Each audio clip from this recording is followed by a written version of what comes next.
14 अगस्त अब से हर साल इस दिन को विभाजन विभीषिका स्मृति दिवस के तौर पर मनाया जाएगा, क्योंकि 75 साल पहले इसी दिन हिंदुस्तान से अलग होकर पाकिस्तान बना था और इसी दिन लाखों हिंदुस्तानियों को उनका धर्म पूछकर जान से मार दिया गया था।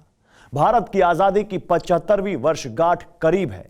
देश आजादी का अमृत महोत्सव मना रहा है।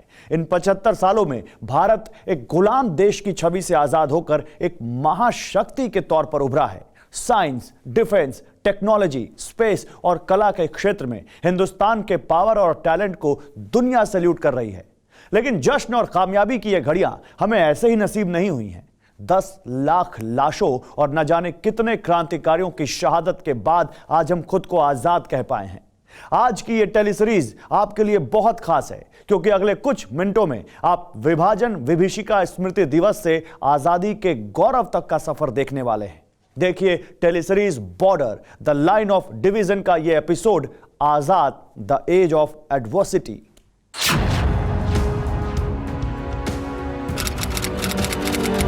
आठ अगस्त 2022, करतारपुर, पाकिस्तान।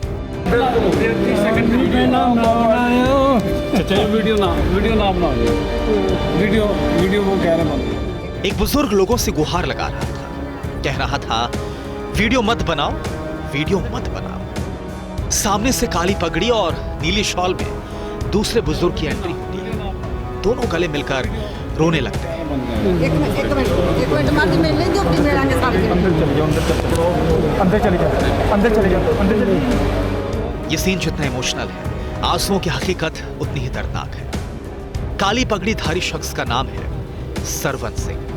92 साल के सरवन सिंह जलंधर के बहाउद्दीनपुर गांव में रहते हैं। सरवन सिंह करतारपुर में जिस शख्स से गले मिल रहे थे, वो उनका भतीजा है अब्दुल खालिक।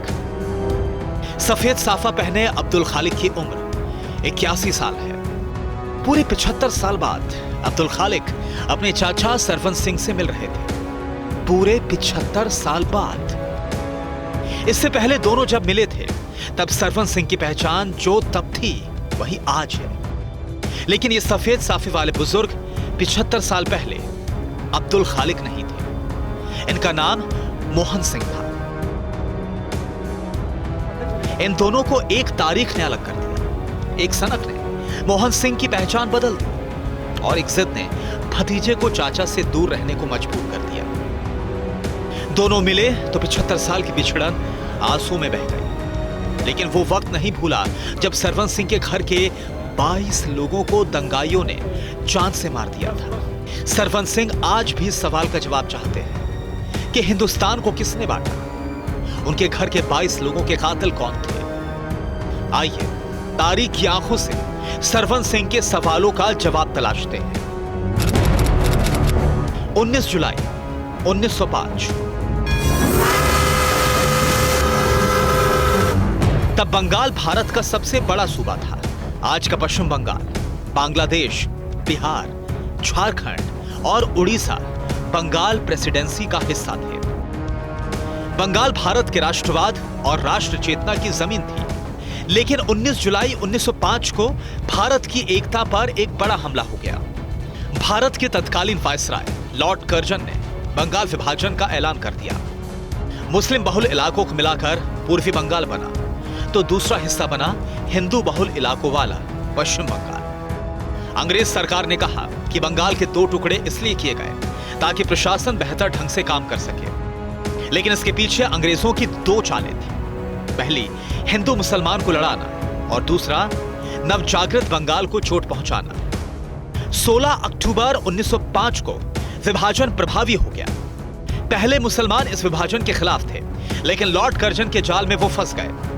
एक अलग मुस्लिम स्टेट की लालच में आकर मुसलमानों की एक बड़ी आबादी ने बंगाल विभाजन का समर्थन कर दिया।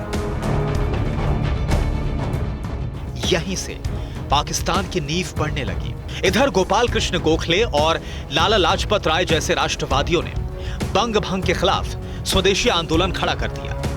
विदेशी सामानों की होलिका जलाई जाने लगी। 1906 में बंगाल के टुकड़े होने से खफा रविंद्रनाथ टैगोर ने अमार सोनार बांग्ला की रचना की, जो बंटवारे का विरोध करने वालों की रैली का नारा था। 1972 में यही गीत बांग्लादेश का राष्ट्रगान बना। बंगाल विभाजन के प्रयोग का असर अंग्रेजों को नजर आने लगा। हिंदू मुस्लिम के बीच खाई गहरी होने लगी। रही सही कसर all India Mohammedan educational conference ने पूरी कर दी। 30 दिसंबर 1906 ढाका। बंगाल विभाजन को 1.5 साल भी नहीं हुए थे कि ढाका में कट्टरपंथ का एक ऐसा बीज बो दिया गया जो हिंदुस्तान के बंटवारे का आधार बना। 30 दिसंबर 1906 को ढाका में आगा खान, नवाब सलीमुल्लाह खान, नवाब मोहसिन उल मुल्क के नेतृत्व में भारतीय मुस्लिमों के अधिकारों की रक्षा के नाम पर ऑल इंडिया मुस्लिम लीग बनी। मुस्लिम लीग ने बंगाल विभाजन का समर्थन किया था। मुस्लिम लीग के रहनुमा जो भी करते उसकी स्क्रिप्ट अंग्रेज अफसर लिखते रहे।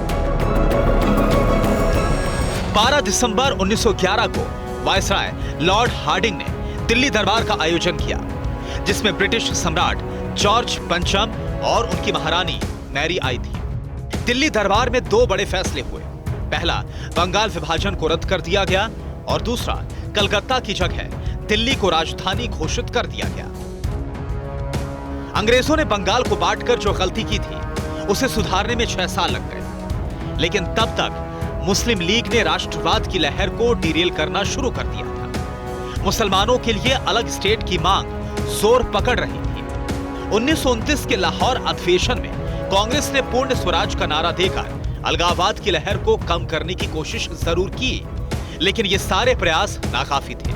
अभी उस शख्स की एंट्री बाकी थी जिसने अपनी जिद के दम पर हिंदुस्तान को बांट दिया।